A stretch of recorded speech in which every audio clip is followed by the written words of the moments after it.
Welcome to SkillDiff. My name is Dylan Sanat. I'm your host. Beside of my beautiful guest today. Oh, this is my turn now? Yeah. It's me, Patrice Hollifield, #1 caster in the world. You know what I'm saying, baby? Dab up. Let's go. Number 3. That was an exciting introduction. Today we're going to go through a series of topics. We're going to get 3 minutes on the clock for each one. And coming off the heels of the CS2 ESL Season 21, that is an insane amount to say at one time. Victory from Vitality. What are your thoughts? Vitality dominant. Are they the best? I mean, this is just like I predicted last week on the show that Vitality was going to win. I mean, unfortunately, it wasn't against Spirit, who we all thought would be the number 2 contender, but they kind of dropped a little bit short, which allowed for definitely something more interesting to be able to have Vitality and MOUZ instead of just like what everybody thought was going to be predicted. But unfortunately, MOUZ did not show up. Vitality straight dominant, straight better team. Just a clean sweep, which I also predicted would be my little fact of a nice little clean sweep. But Zywoo, Apex, Flames, all of them, they're just dominant. And boy, dude, Apex, does he love to just like yell at the enemy team? I love whenever he gets a kill and you can just hear, before they even switch to the player cams, you got this guy yelling across at the other team. Round hasn't even ended. He's already in it. Yeah, in their heads the whole time. And I mean, it seemed that way, though. I think they scored maybe like 21 rounds in total. Not exactly sure on that number, but it was just complete domination from Vitality. 100%, and it lends the question to be, they're currently on the cusp of getting the IEM Grand Slam, which is 4 events out of 10. There's been 4 teams that have done it before them. They only have to win 1 more event. They've already secured a major victory, so the seasons do count. So they just have to win 1 more out of the next 5. So the big question is, do we think they're going to be able to do that? And frankly, as dominant as they were, I still don't think they do it. They're about to go to Australia for the next. All the big names are going to be in Australia, so they did drop maps at times. They looked sketchy versus Eternal Fire. They dropped maps during the regular piece as well, and it's like, it just wasn't confidence-inspiring. And it was one of those where it's an interesting, problem to have when you have a final that, my favorite tweet of the whole thing is a final that should have just been an email, because that's how it felt. I mean, they checked out. It was not close. But at times, like, they just kind of dropped the ball. And it's weird because you see that excitement and all that, like, crazy animosity. I mean, 4 of their players were in the top 10 players of the whole tournament, which is ludicrous. Like, that's absolutely insane. Spirit was next with 2. And then you got m0NESY up there on a little hill by himself representing G2. Carry. 100%. But that's where, to me, it's like, my thing is, the next question for them is going to be, will they be able to pull off the Intel Extreme Masters Grand Slam? Do I think they'll do it?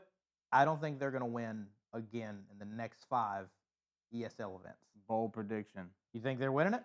I mean, I think they can win easily within the next 5 different tournaments for sure. I mean, the best one's going to be in Dallas. So in Dallas, we're not going to have Spirit. I don't think we have FaZe. I don't think we have Na'Vi. Navi's only 2 away as well. If Na'Vi were to take Australia, they would both be on. I mean, you're eliminating half the top contenders right there. So who's going to stop them in that one? I know that's their best shot. That's what I'm saying. I mean, I don't even think it's best shot. It's just guaranteed at this point. And like, it just going off of based on what happened here with ESL. I mean, dominant. MOUZ was the PGL winners, okay, which was a little bit different. Different teams were there and all that. Yeah. But, I mean, they didn't look like no champs.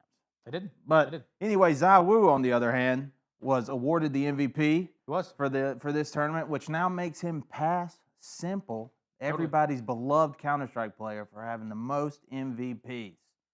Was it deserved? Is he better than Simple? I mean, I think as far as this event goes, for sure, absolutely, he deserved the MVP. I mean, Donk, I think there was a reality where Donk could have done it if he didn't just completely wet the bed in the semifinals. I think you could have done it and not won just because he was that dominant until that series. Still had the highest stats of the whole thing. But Zywoo was second, tied with m0NESY. I think the question that everybody's kind of asking now is Zywoo the GOAT? Past, obviously, Simple for everything. I think it's tough because when I look at the GOAT definition, to me, it's like, who would I rather draft as a player? Zywoo has been there the whole time. He has basically been the face of Vitality and has led that squad. He also transitioned from CSGO into CS2 and is still dominant, still winning. Whereas, where is Simple now? Probably playing with us sitting on a couch. Casual lobbies, right? Yeah. So, I mean, he had that little stint with Falcons, but kind of petered out. He's really able to translate to CS2. But we've seen other peaks. I mean, there's other players that have done really good. Colzera, Kenny, Device is up there too. So it's really tough. Like, to me, it's like to be on the pedestal of like elite GOAT untouchable. Like I've never thought Zywoo was like that guy because it's right now in a 3v1, the player you're afraid of is Donk. You're not afraid of Zywoo. Like I mean, he's good, and like I personally would do nothing to him, but like he doesn't strike fear into his opponents. I mean, honestly, the most fear they're getting right now is from Apex because like they haven't even like breached sight yet, and he's over talking over the table, yelling at people, which is awesome. But so for me, I mean, I don't think GOAT status quite yet. I think if I had to draft a player for Legacy, like he's obviously been around for the longest, stayed on one team for the longest, he's the guy you want to lean on. But I just think at different times he's not consistently been the greatest player in Counter-Strike. Nah, yeah, I mean, I agree a lot with you. Simple, if we're just comparing the two between Simple and Zywoo, for me, I think Zywoo is a better all-around player than someone like Simple was, but Simple has a lot more of those flashier plays. I still remember the play on Cash with the drop down from heaven, no scope with the op across there and like the 1v2. I mean, like, that's just insane. And that's just, he did that stuff all the time when he was on, I can't remember the name of their team, but it's when he played for America and he played with Hiko and them. Liquid. Was it Liquid? It might have been. Yeah. Yeah, like that was just so dominant. I think Elite was on the team also. Like that was such a strong squad, and they also the ones who choked against Cold Zera and them with the jumping op. But Simple was just all around fun and dominant, and just carried that on continuously. Zywoo, but he is that solid that's there constantly. He don't make them flashy plays, but he's there getting the kills, leading the team. So I think he deserves the spot for all those MVPs, but greatest of all time, I mean, that's a completely different conversation. For sure. I mean, I think it's like, obviously you see this a lot in real sports. I mean, you've got the Jordan versus LeBron debate. It's like if you're drafting a player, you probably draft LeBron. But if you need to win one game, it's probably Jordan. And the guy you need to win one game with is Donk. And I think that transitions perfectly into our next topic, though, is Donk the problem? Because he didn't really show up in that semifinal match. Or is it something on his team? When you look at the stat line, he still looked really good. However, they got beat. And not, at the end of it, it seemed like they were falling apart, right? They seemingly can't play CT hardly at all right now. So it's like, is Donk the issue? Or, we looking at the team, like we need to swap up? We holding steady? Like, what's the problem right now with Spirit? I mean, it's fairly obvious Donk is not the problem, but it is obvious that when Donk is not seriously performing, there is a problem. And so that just goes to the rest of the team. And it's no need to be mean to nobody or nothing, but Magic's just completely dropped the ball in that matchup against MOUZ, going like -25. Chopper also went negative, but nowhere to the extent. Shroud, if that's how you pronounce his name, was just dominant. It's more of the fact that like Donk was doing good. He ends that series plus 15, which is great. But the problem is, and the same thing like I said last week, is like if you shut Donk down and he's not doing that great, that's 50% of their strength right there.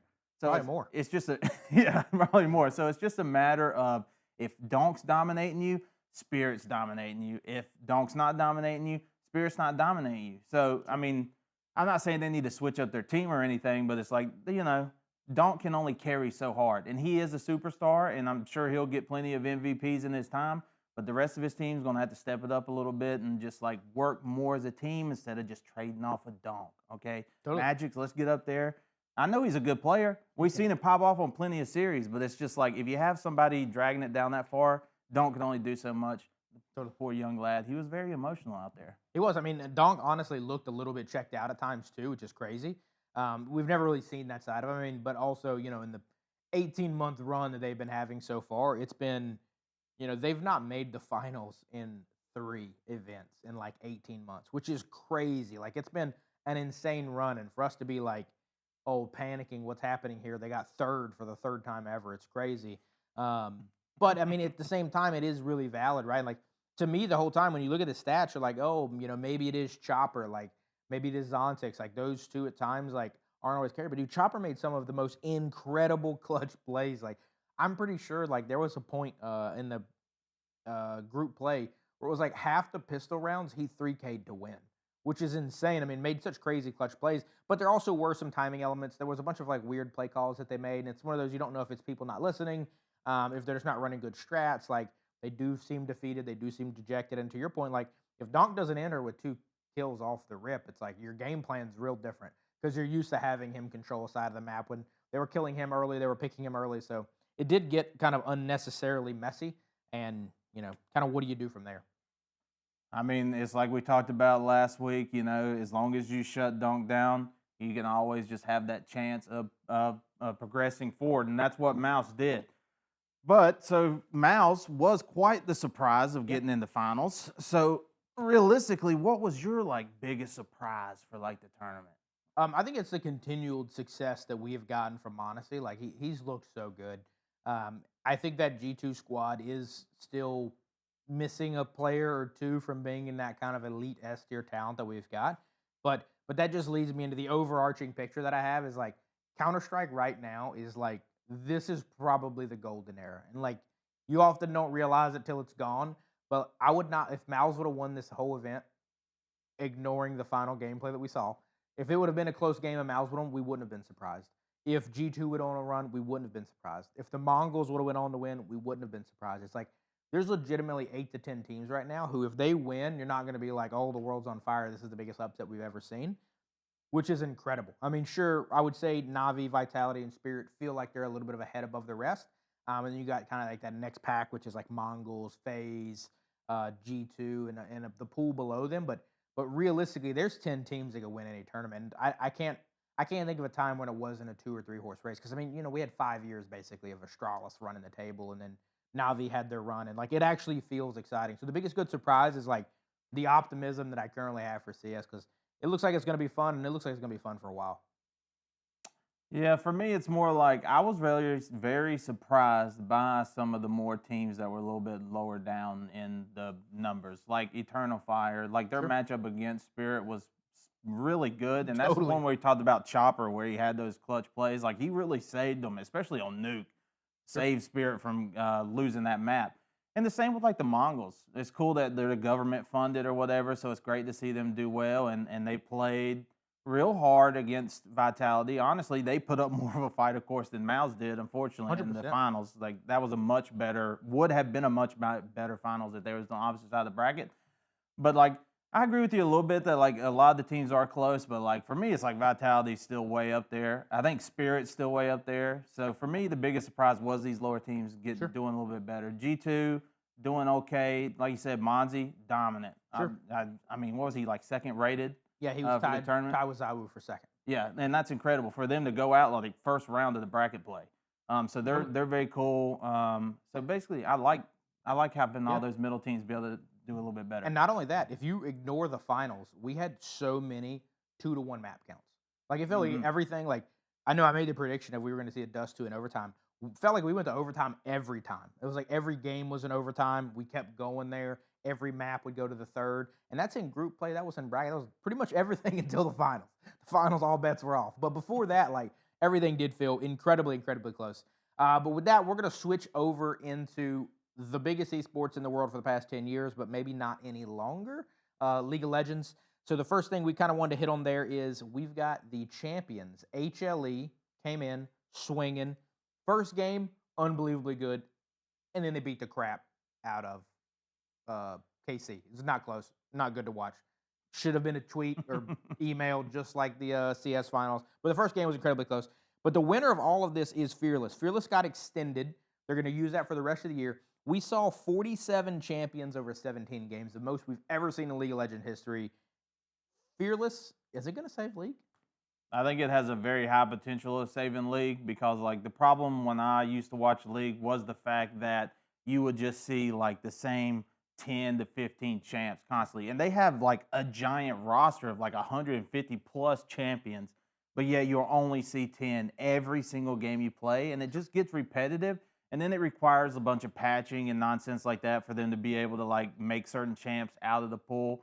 So for this, it's also so much for strategy, too. Being able to have, like, a team, like, maybe you can use your lesser picks game one, save your better picks for later on, or do you throw them out in game one?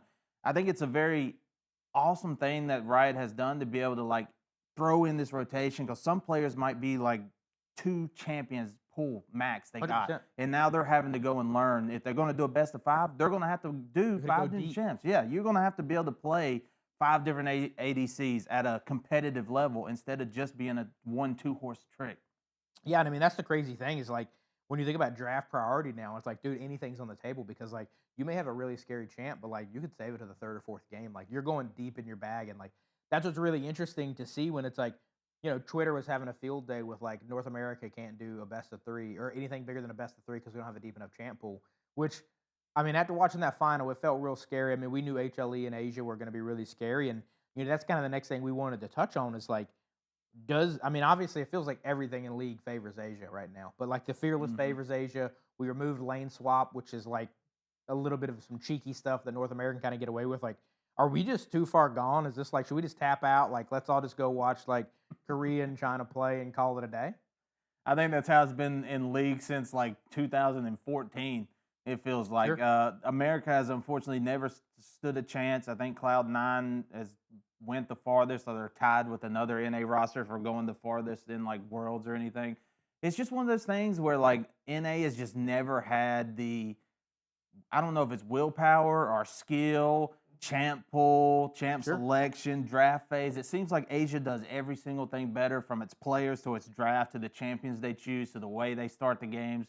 Just every little thing they do is just so much more mechanical. And it's not only that, but it's like you can take that one step deeper when you look at the concept of Europe's in the same boat we are. I don't think Europe has been to a final since I think 2019. I mean, technically you could say Fnatic won the first, but I mean, we were just figuring League out at this point. Since then, it has been LPL, LCK dominance. And I do think it feels like everything we do is like, they are the best. They're mechanically the best. There's still a little bit of like weird rules as it relates to how many Korean players can you have on an American team. But I mean, I think the only problem that would solve is if America could bring in a full squad of Koreans, you would just have a really rich American team that has 5 really good Koreans. So is it even an American team at that point? Because I mean, they are the best. I mean, you'd probably maybe bring in some Chinese cats as well, which would be crazy. But I mean, I think all that, kind of full circles in with the Fearless piece, and then the dominance outside of the, the Western parts of the world is, the viewership is down in League. Like, what ways do you think that they're going to be able to increase that? Like, do you think this really is kind of like, while cool and an awesome way to go down, but you still think we're at the beginning of the end? I mean, League's been around for a very long time, so like eventually everything's got to go downhill, except for maybe Counter-Strike. There's a point to argue there that it could keep rising, but everything else that isn't that, you got to eventually start dropping. So I think Fearless Draft is a way to help extend that and bring more light into it, because that definitely helps from a viewership perspective. It may be tougher on the players having to learn more champs and all that, but like viewership is something that is important, and along with the increase in the prize pools. Definitely an interesting one, because like I don't think that affects really viewership in any way. I mean, maybe they want to, like you said, that make it think it's more serious. But like in actuality, it's like, well, congratulations to the players. Like, get the bag while you can, while it's still around. 100%. And yeah, I mean, I think just to kind of put a bow on it, I think League's in such a weird spot. I do think the First Stand tournament was a cool thing. Another international event during the year. I think the production introduced some new assets and some new bugs and stuff like that. Bugs as in visual bugs, not as in like game-breaking bugs. The Fearless element gets extended and some of those other pieces too. So I think it's in a good direction, but we could just take this full transition into something that might not be in a good direction. That's Call of Duty League. But hey, the Optic ship has been righted. There's a victory. They went 1-1 on the weekend, something they've not been able to do for basically the past 6 weeks. Are they back? We good? Full steam ahead? Optic Nation, build the green wall, stronger than ever? No, we are not back. Okay, I mean, congratulations to them, but they beat the Gentlemates. Okay, I mean, that's like what, the team directly above them. Yeah, like if we well, put them above Falcons, they beat the team right above them. So like theoretically, if we're at the bottom of the ladder, we are slowly working our way up that ladder. So I am proud of them for finally winning, but it still wasn't a great performance. They didn't 3-0 them. It was a 3-1. They lost, I believe it was on the search. They should have lost a hard point. Yeah, there was a lot of mistakes. Kenny still did bad. I hate to rag on this man every time. I'm just constantly ragging on this man. But it's like anytime I come in here and I'm looking at the stat lines, my bro can't go positive. All right? And Pred did really well. Yeah. Okay, Shotzi actually didn't perform too well in some of the things. But so basically, if they're going up against Surge, if they're going up against Ultra, like even these mid teams, it's just not even a competition, and especially not against FaZe or LA. Totally. I mean, I think right now, like you said, those hard points, dude, Pred was like, I'm pretty sure he had a 2 KD for like 95% of that second hard point. He was like torching it. At the end, he slowed down a little bit, but it was Pred versus the whole other team. I mean, Kenny looked awful during that. Shotzi did not look good. And even Dashy at times was like pretty neutral. Towards the end, Dashy picked it up pretty heavy. But dude, without Pred, like they probably swiftly get smoked 3-0 the other way. And it's crazy. I mean, they do have a lot of star power. If they're firing on all cylinders, I mean, I think they are going to be a team to be reckoned with. They are good. This is unequivocally the best, worst team we've ever seen. Like, it's got nothing but superstars. None of them are performing. I do think they've got kind of fortunate when it comes to the bracket, though, because they're going to probably be playing Roker in the first round because I have a good feeling they're going to drop down to FaZe. That's a winnable game. That is another team that is just barely ahead of them. So I do think that at least they get a first round that's going to be somewhat manageable. I mean, they could have got a Surge or a Royal Ravens or an Ultra or one of those rosters. They'll probably get that in the second round. Yeah. But so I don't know how far they're going to make it. For me, if they end up making it, if they get 2 series wins and don't get blown out in the third, I don't think they're not going to do a roster change if they do that. 1. 2, I'm not sure they need it. If they lose the first one to the Roker, I know they're at home. I just lock the doors. Don't let them in the house at night. Like, you're done. Like, it's over. Call it a day. I sure do hope they are able to beat the Rocker because, like I said, that would be the next notch in the ladder in a sense. Like we're climbing this ladder slowly. and that brings us to the other teams I mentioned, like Ultra and Surge and Carolina Ravens. They're all 5-2. Yep. So it's like the battle of what some would call the mid. Who's going to be the top of the mid ladder? Okay, is it going to be Surge? Is it Royal Ravens? Is it the Ultra? Which one you take? Yeah. This feels like that really childish game you played during your adolescence that is an explicit marry kill.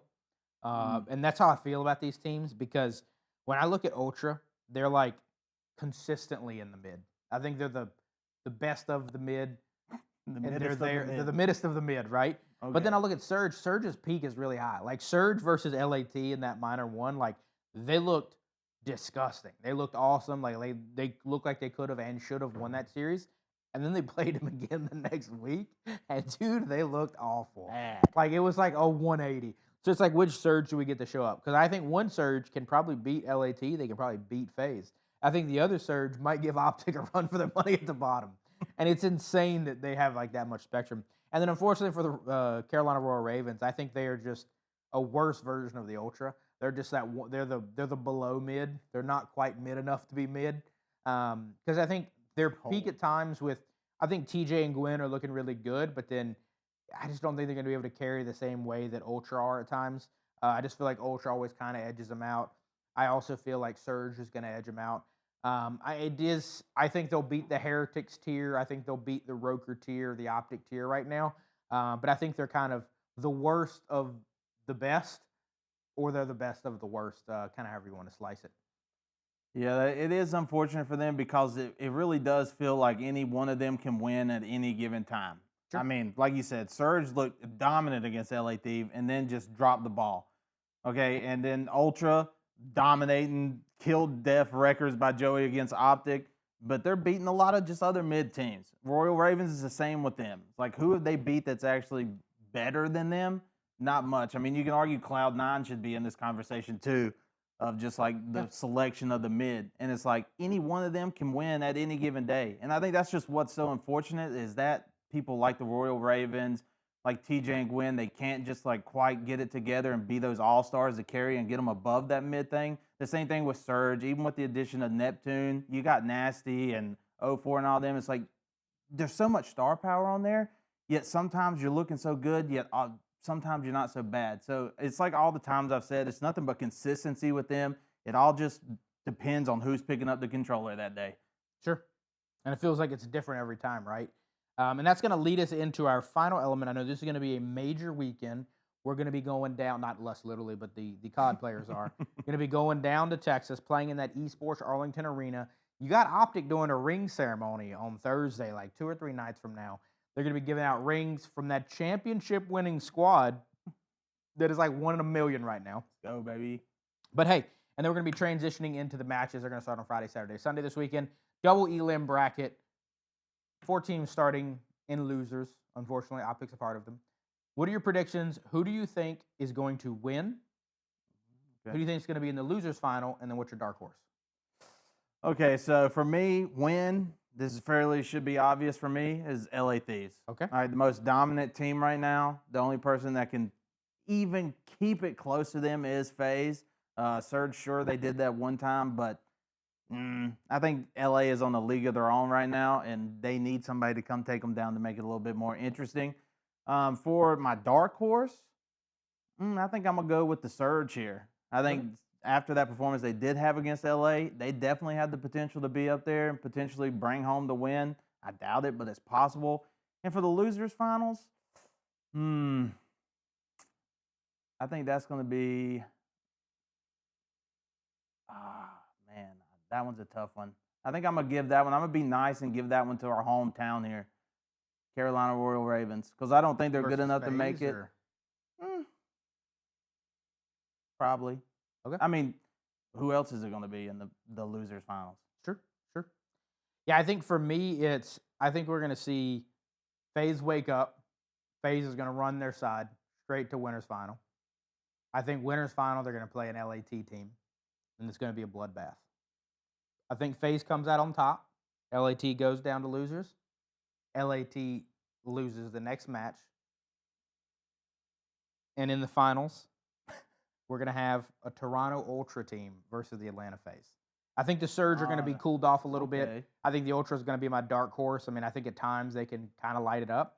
I just don't think Surge is going to be able to put it together. I don't think the Ravens are going to be able to put it together. And I'm mostly predicting this because I don't want to see another Thieves FaZe final. It does feel like it's those two teams versus the world, and it should be those two teams versus the world right now. But I'm going to try to make it a little bit more exciting. I think that we're going to see a run from Ultra. LA is going to lose the winners final, lose the next match, not make it to the finals. FaZe probably going to beat the snot out of whoever they play second time in the winners final or grand finals. But yeah, that's kind of what I'm feeling. Dark horse being Ultra for this one. Over under series wins from Optic though. What really matters? Series wins. How many? Or we'll go with maps. We'll go with maps. Make it more exciting. Maps.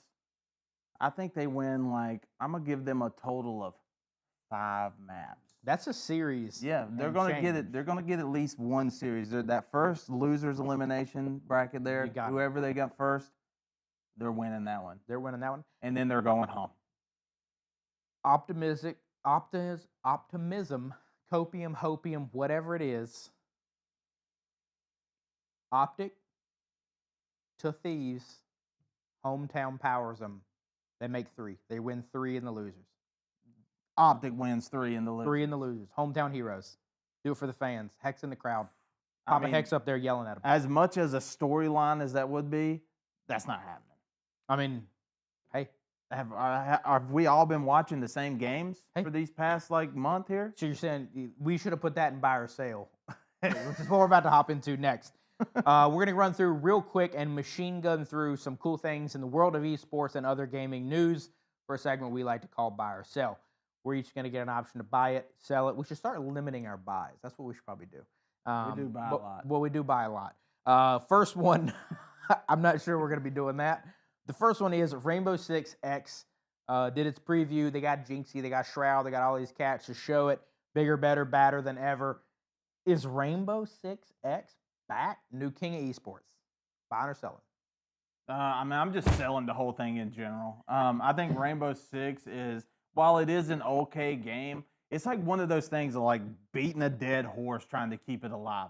I'm just not a fan of this stuff. It's the same reason why I give CS2 so much slack as well, or flack, is because it is the same game. And Rainbow Six is doing the same thing. It's just the same game. Sure, you're adding some nice new features that probably should have been in the game 5 years ago, but I'm glad we're getting them now. But all in all, it's just the same game.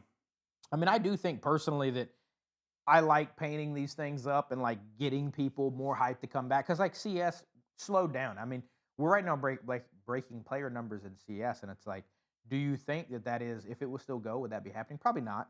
So, I mean, I do value what Rainbow Six X is doing. But this is a sale, auto sale. No chance I'm buying this game. No chance I'm playing this game again. I personally don't think this game is fun at baseline. It's also really hard to watch as an esport. I do hope that it's fun. I think the zombies modes they teased a little bit ago is cool. If they brought more of that stuff in, I would be way more into some like attack and defense type stuff. But the actual game in and of itself, like this does not look exciting to me. Does not make me want to come back anymore, any less. Selling for me. Moving on. Next one. What do you got? Well, it looks like Apex, you know, that game, that BR game. Yeah. It looks like they're going to be having a 160 team event. Yeah, That is officially an announced. outstanding number. That's a big number, especially for a BR. They announced it's going to be in New Orleans. I think it's coming up the first week of May, maybe. For me, I think it is cool, and we're going to get people back in business doing this kind of stuff. Every part of me wants to buy this. I mean, this is like Then buy it. impulse decision wants this for the sake of esports. I'm selling it. I hate BRs. Watching BRs at scales are tough. Like, it's not an enjoyable experience until you fix the viewership. Like, I just watched the last one in, I think it was Asia in some capacity, and it's interesting. The final circle thing, it's just hard to watch. It seems exciting. I think if you're into it, you'll think it's cool, but I'm selling. I mean, this one's an easy for me sale because I'm in the boat with you. I think BRs are a disgrace to esports. I think they're not hardly competitive at all. It's a lot of RNG. It's just and don't even get me started on Apex in general because they all like to pick their little drop zones. You can't have none of this chaotic at the beginning. Like, I'm going to land here, you go land there. Let's loot for 30 minutes and then meet back in the middle and kill each other on the final 2 minutes. It's so bad. You forgot about the 63 bubbles that we all hide in. Yeah, it's just all in all, it's a terrible game and a terrible esport, and good for them. I'm glad they're not paying for any of their stuff. All the players stuff. Yeah. That's cool. So the next one we're gonna have buy or sell wise is Counter-Strike 2 over 1.8 million peak concurrent players, breaking the go high ever. They think it's gonna be on trajectory to ellipse 2 million. We were just talking about this a couple weeks ago. Dude, CS, king of esports, buying or selling? I mean, unfortunately, I think I'll probably just buy just on the merit that it is Counter-Strike and, like, good for them. I mean, it's a good game. I still don't understand how it keeps breaking the records because, like, I get on there and I search for a match and it still takes me minutes. So I don't know if, like, this is where all these players are playing at or if they're just sitting on the menu opening cases all day. Like, what are they doing on the game? It's because of the skill-diff. I mean, you're just looking for lobbies just the skill-diff. Nah, because obviously I should be in the percentage with the more players, so I should be getting into a game quick. This is true. For me, auto buy. I mean, currently the CS:GO market or Counter-Strike market is outpacing the stock market. Went from 3 billion to 4 billion in like the last 90 days. This is insane. I agree. I don't think at the current capacity Counter-Strike is going anywhere. I would have guessed 5 years ago that it was gone, but at this point, like, all hail to the king. Long live Counter-Strike. Gabe wins. GG. Gabe Newell, baby. Best man, best CEO, honestly, of a gaming company. Yep. Give it to him. So also, Envy has merged with Native Gaming. Sure. Okay, and that's quite a big thing. Yeah, it's interesting. Mike Castro is back behind the wheel. I'm gonna go with sell on this though. Ooh. I like Mike a ton. I definitely think seeing Envy come back, the Dallas Empire brand coming back, I think all these things are going to be really, really exciting. I think Mike's always done a phenomenal job. The people behind him have always done a really good job with Envy. It's weird. Not that I have anything against the native cats. I think that they're going to be. Sounds like you do. I think they're going to be good from an operational standpoint. It feels like Envy at scale right now is trying to jump back in everything full bore like they never left. I would have liked to have seen a little bit more grassroots, a little bit more, a little bit more moxie behind it, a little bit more grit behind it. And it's also like I'm a COD guy through and through. It's where I come from.